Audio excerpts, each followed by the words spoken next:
listened to that presentation and marshaling of the evidence, you probably thought, what does the other side have to say? Are they just in utter silence, deafened, to the point where they can't speak about this? They have plenty to say. First, they go on the attack. The most common response to the fine-tuning of the universe is this response from atheists. It's the idea that if the universe needs complexity and God created the universe, then God needs way more complexity than the universe. So you haven't answered anything. Incidentally, who said that? Richard Dawkins. That's his answer to this. The fine-tuning of one of his answers. That if you believe in an improbable universe, it's even more improbable to believe in God, so that doesn't get you anywhere. All right, well, let's break this down. As we saw last week, God is a necessary being. Is a necessary being by definition. I'm not saying that God must exist. I'm saying that if you believe in God, by definition, he is a necessary being. He has the property of aseity. Meaning from, and say, meaning self. He is from self. He never began to exist. He didn't create himself. And so think about this for a second.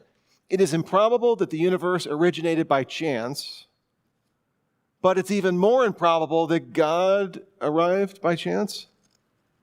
Do you see the difficulty? It doesn't follow. It's, yes, the one needs an explanation, the other does not. God is not composed of a bunch of parts. We studied this last week. He's an immaterial, unembodied mind, infinite in all of his attributes. That's just we're saying, but by the definition of God. Now, if you say, I don't believe in a God like that, that's fine. We're just saying that's the definition. Again, if you're looking for a unicorn and you say, well, why doesn't it have two horns? It's a unicorn. There's one horn to the unicorn. So that's what we're talking about when we talk about unicorns. We're not saying they must exist. That's just the definition. God is an immaterial being, which means there is no complexity in the essence of God himself. He's not a bunch of moving parts. There's not a hard drive. It's not a solid state disk. There's nothing of the sort. In and of himself, he is incredibly a simple being, not simplistic. I'm saying in his essence, he's simple. He's not divided or split apart. So, no, we wouldn't say that because one needs an explanation, the other would need an explanation as well. That doesn't follow. There's another principle, which is this. We don't need to explain our cause in order for it to be the best explanation.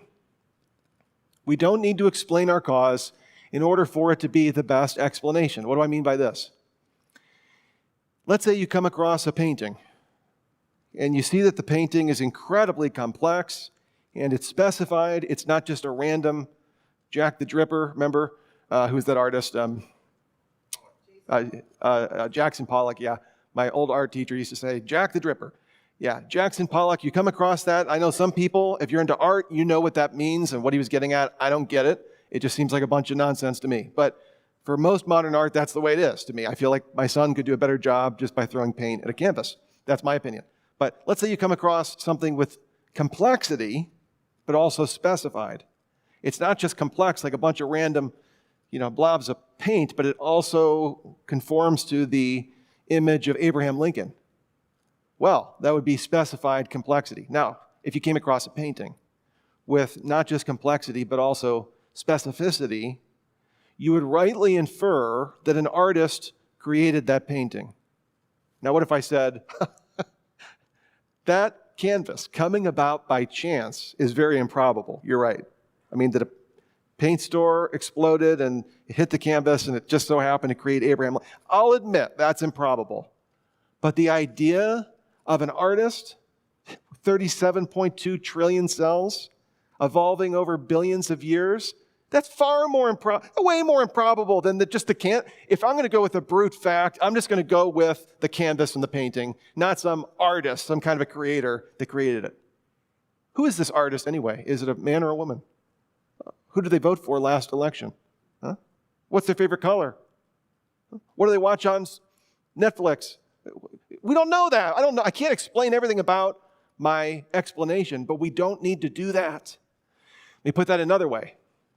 If we came across an artifact on Mars, I used to love this as a kid. You'd see these snapshots of Mars, and there'd be a face. that somehow through the shadows it looked like two eyes and a mouth. Let's say we traveled to Mars as Elon Musk is trying to get us up there. We get there, and there is a legitimate biosphere tuned in just right for humans. 70 degrees. Led Zeppelin is playing. The shelves are stocked with perfect food, your favorite food. And you infer there must have been an alien species that put this here for us to discover. That would be a good inference. We never made it, but somebody put this here. And then somebody says, well, yes, it is improbable that we have a biosphere up on Mars, but tell me who or what this alien race is of extraterrestrials. Well, I don't know. Well, what are they? What color are they? I don't know. How many eyes do they have? Not sure. Well, you can't explain what your explanation is, your cause is. Therefore, it can't be a good explanation. Look, if we needed to explain every explanation, that would lead to an infinite regress. Do you realize that? So 100 people come into the hospital with the same symptoms. And I say, I think this is viral or bacterial, right? I'm going to be house MD for a second. Viral or bacterial? Well, you haven't found the virus. No, I haven't found the virus. Have you found the bacterium? No, I haven't found the bacterium. Well, until you can tell me about the bacterium or the virus, I'm not going to accept your hypothesis. Well, then I find the virus. You say, yeah, but where'd the virus come from? Well, the virus, okay, it mutated from this strain of this type of virus. Okay, yeah, but where did that come from? Okay, well, that third generation virus came from an earlier antecedent virus that led to that virus. If you have to keep explaining back and back and back and back, that's an infinite regress. It's as annoying as the 4-year-old saying, why? Right? There's good explanations, and there are brute facts, but this isn't one of them. We're trying to explain an effect that requires an explanation, and just to say, well, tell us what that cause is, and we can't explain it any further than that. That doesn't mean it's a bad explanation. As we've seen, the universe is contingent. It is not necessary.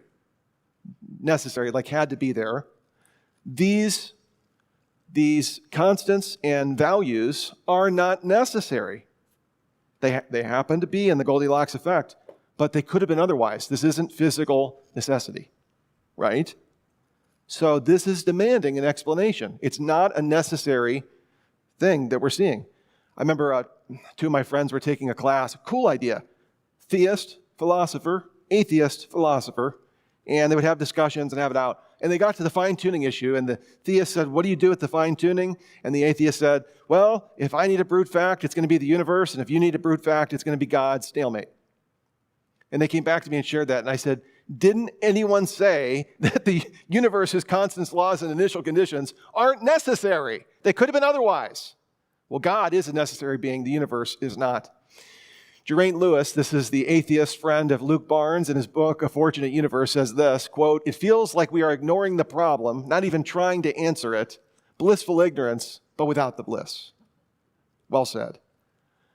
This is not explaining it at all, and it's not explaining away the cause at all. To say that, well, God needs to be more complex, God needs an explanation. This is an ignorance with regard to theology and really the philosophy of religion. It's no wonder that Chris Hitchens, Richard Dawkins, Daniel Dennett, Sam Harris, all the new atheists, this is what they use. Nobody believes in a designed God. Nobody believes in a created God. Those are idols. We don't believe in that. So for them to keep putting this out there, even though they've been corrected for years, it seems to me that is, well, I'll leave it at that.